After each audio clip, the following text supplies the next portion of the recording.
kepikiran nggak sih soal hal-hal yang kita pakai bareng-bareng, tapi kayaknya susah gitu nentuin siapa yang harus bayar? Misalnya, lampu jalan, atau pertahanan negara, udara bersih deh. Nah, ini nih yang masuk ke ranah barang publik. Hari ini kita mau coba deep dive nih ke konsep yang jujur aja menarik banget ini. Kita pakai tumpukan sumber yang Anda kasih. Wah, lengkap nih dari teori ekonomi sampai gimana penerapannya di Indonesia. Misi kita kali ini bongkar tuntas, apa sih barang publik? Kenapa kok nyedianya sering kali rumit? Terus gimana Indonesia, paling nggak menurut sumber-sumber ini ya, mencoba ngelolanya biar bisa, katanya nih, mandiri, bermutu, dan terukur. Oke deh, siap ya? Mari kita mulai. Oke. Jadi, inti konsepnya itu sebenarnya ada di dua sifat yang unik banget. Namanya non-rivalry sama non-excludability. Nah, non-rivalry itu artinya gini, kalau Anda pakai atau nikmatin barang itu, nggak akan ngurangin kesempatan orang lain buat nikmatin juga. Oh, contohnya kayak dengerin radio tadi ya. Saya denger, Anda denger, semua bisa denger bareng. Betul, nggak rebutan lah istilahnya. Terus yang kedua, non-excludability. Ini artinya susah banget atau bahkan ya hampir nggak mungkin buat ngelarang orang nikmatin manfaatnya, meskipun dia nggak bayar. Oke. Kayak pertahanan nasional gitu ya. Susah kan mau bilang, kamu nggak bayar pajak, nggak boleh dilindungin tentara. Atau udara bersih di kota gitu. Iya, persis. Itu contoh klasiknya. Nah, karena dua sifat ini tadi susah ngelarang orang pakai, terus nggak ada rebutan juga, apa berarti di sini muncul masalah klasik yang sumber Anda sebut itu? Yang free rider problem, si penumpang gratis itu. Tepat sekali. Nah, ini dia. Ini inti masalahnya kenapa kok pasar swasta seringkali dianggap gagal ya buat menyediakan barang ini secara optimal. Kan orang cenderung mikir rasional ya. Buat apa saya repot-repot bayar kalau toh saya tetap bisa nikmatin karena mungkin tetangga saya atau orang lain yang bayar. Iya juga sih. Akibatnya, yaitu tadi, menurut teori yang Anda kumpulkan, barang publik ini bisa jadi kurang disediakan, istilahnya under provision, atau bahkan bisa jadi nggak ada sama sekali. Meskipun kalau dihitung-hitung, manfaat totalnya buat masyarakat itu gede banget. Jadi ini yang disebut kegagalan pasar ya? Betul. Ini salah satu bentuk kegagalan pasar. Sumber-sumber Anda mungkin nggak selalu kasih angka pasti ya seberapa besar masalahnya. Tapi ya ini digarisbawahi sebagai tantangan mendasar gitu. Oke, sumber Anda jelasin kegagalan pasar ini. Tapi di sisi lain, saya baca juga ada peringatan soal potensi kegagalan pemerintah. Nah, gimana catatan-catatan ini menyeimbangkan argumen itu? Kapan intervensi pemerintah, misalnya lewat pajak, itu justru lebih baik? Atau malah bisa lebih buruk daripada dibiarin aja ke pasar? Nah, itu dia pertanyaannya. Betul, intervensi pemerintah itu seringkali memang diperlukan ya buat ngatasin kegagalan pasar tadi, terus buat mastiin ada keadilan akses, contoh gampangnya pendidikan dasar atau layanan kesehatan dasar lah ya, juga buat ngelola manfaat eksternal yang positif. Tapi ya seperti yang Anda catat tadi, ini bukannya tanpa risiko. Ada potensi yang namanya crowding out effect. Oh, yang belanja pemerintah malah ngusir investasi swasta itu ya? Iya, bisa jadi gitu. Belanja pemerintah malah bikin investasi swasta jadi malas masuk, gitu.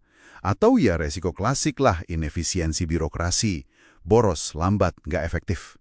Tapi menariknya, sumber Anda juga nunjukkan potensi sebaliknya. Ada juga crowding in. Crowding in? Gimana tuh? Jadi kalau investasi pemerintahnya pas, misalnya bangun infrastruktur yang bagus banget, nah itu malah bisa mancing investasi swasta buat ikut masuk. Jadi kuncinya itu ya, di desain kebijakannya sama kualitas tata kelolanya. Itu penting banget. Oke. Tapi ada yang menarik lagi nih dari sumber Anda. Ternyata penyediaan oleh swasta atau komunitas itu nggak sepenuhnya mustahil ya. Disebut ada faktor kayak altruisme, terus modal sosial kayak gotong royong gitu ya. Malah ada istilah unik, warm glow effect. Itu apa lagi ya? Iya, warm glow effect. Itu semacam rasa puas pribadi gitu loh. Jadi kita merasa senang, merasa hangat gitu, karena kita udah ngasih atau berkontribusi. Nggak peduli dampaknya seberapa besar, tapi tindakan memberi itu sendiri udah bikin kita puas. Oh, jadi kayak kepuasan batin gitu ya? Iya, bisa dibilang gitu. Nah ini ditambah sama altruisme, keinginan tulus buat bantu orang lain, dan modal sosial, kayak kepercayaan antar warga, jaringan sosial, tradisi gotong royong, itu bisa ngejelasin kenapa kok masih ada aja orang mau donasi buat amal atau bikin inisiatif warga lokal kayak kerja bakti bersihin selokan misalnya. Meskipun ya harus diakui, masalah free rider itu tetap ada di belakangnya. Tapi paling nggak faktor-faktor ini jadi pelengkap penting.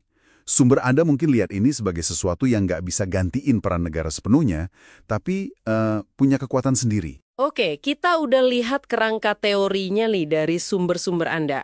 Ada peran pasar, peran pemerintah, potensi komunitas juga. Sekarang gimana ini semua terwujud dalam praktik di Indonesia? Khususnya nih terkait misi yang Anda catat tadi, biar pengelolaannya mandiri, bermutu, dan terukur. Gimana caranya menurut catatan Anda? Nah, kalau lihat di Indonesia, menurut sumber-sumber ini ya, ada berbagai instrumen yang dipakai. Buat aspek terukur, misalnya disorot penggunaan indikator kinerja utama atau IKU di berbagai instansi pemerintah. Terus ada juga Indeks Kepuasan Layanan Infrastruktur, IKLI. Nah, IKLI ini menarik nih, karena dia coba langsung ngukur kepuasan Anda, kepuasan publik, sama infrastruktur yang ada. Oh, jadi langsung tanya ke masyarakat ya? Iya, semacam survei gitu. Ini upaya buat ngasih angka, kuantifikasi. Meskipun ya mungkin catatan Anda juga ada yang nanya, ini beneran ngukur dampak nyatanya atau cuma persepsi aja? Itu diskusi lain lagi ya. Oke. Terus kalau yang bermutu? Buat bermutu ada peran lembaga kayak LKPP, Lembaga Kebijakan Pengadaan Barang Jasa Pemerintah. Mereka menetapkan standar pengadaan. Ibaratnya SNI tapi buat proyek negara gitu, biar kualitasnya kejaga dan ya uang pajak kita dipakainya efektif. Nah, terakhir soal mandiri. Ini saya lihat sumber Anda nyinggung soal inovasi pendanaan. Gimana tuh maksudnya? Betul. Contoh yang cukup menonjol dari catatan Anda itu skema asset recycling. Ini dilakuin sama beberapa BUMN, misalnya Hutama Karya. Aset recycling. Didaur ulang gitu asetnya? Bukan didaur ulang fisiknya ya, tapi lebih ke mereka menjual sebagian pemilikan aset yang udah jadi dan beroperasi, misalnya ruas tol, buat dapat dana segar. Nah, dana segar ini dipakai lagi buat bangun aset baru, misalnya ruas tol lain.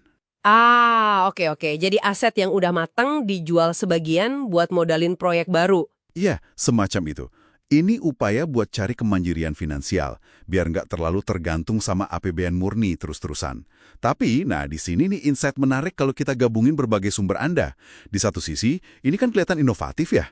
Tapi di sisi lain, mungkin ada catatan lain di materi Anda yang menyoroti risikonya juga. Misalnya, potensi utang jangka panjang, atau gimana ngejaga keseimbangan antara cari untung sama kewajiban pelayanan publiknya. Jadi ada semacam tension atau tarik-menarik gitu ya? Persis. Jadi nugget pentingnya itu bukan cuma metodenya aja, tapi tensinya itu. Ada trade-off yang kompleks, yang baru kelihatan kalau kita lihat dari berbagai sudut pandang di sumber-sumber ini. Wah, jadi jelas banget ya kalau menyediakan barang publik itu kayaknya seni menyeimbangkan antara kebutuhan kita bersama, terus keterbatasan sumber daya yang ada, dan ya itu tadi, sifat dasar manusia yang kadang pengennya gratisan. Ini bukan sekedar masalah teknis ekonomi aja ya berarti, tapi juga soal pilihan sosial kita bareng-bareng. Tepat sekali. Ujung-ujungnya ini soal gimana mencapai efisiensi, tapi juga mastiin ada keadilan akses buat semua, dan yang nggak kalah penting, membangun tata kelola yang baik, yang transparan, yang accountable. Nah, berangkat dari situ semua, ini ada satu pemikiran terakhir nih buat Anda bawa pulang dan renungkan. Kita lihat kan sekarang teknologi berubah cepat banget. Makin banyak hal yang dulu susah dibikin eksklusif, sekarang jadi bisa. Misalnya siaran bisa dienkripsi, informasi bisa dipagari paywall. Terus dinamika modal sosial di era digital ini juga beda banget kan? Nah, kira-kira nih, menurut Anda, model penyediaan barang publik di masa depan itu bakal geser nggak secara fundamental? Apa mungkin nanti peran komunitas atau mekanisme pasar yang udah dimodifikasi itu bisa jadi lebih dominan? Atau pemerintah akan tetap jadi aktor utama buat ngejamin hal-hal yang esensial buat kita semua? Sesuatu buat kita pikirkan lebih lanjut ya.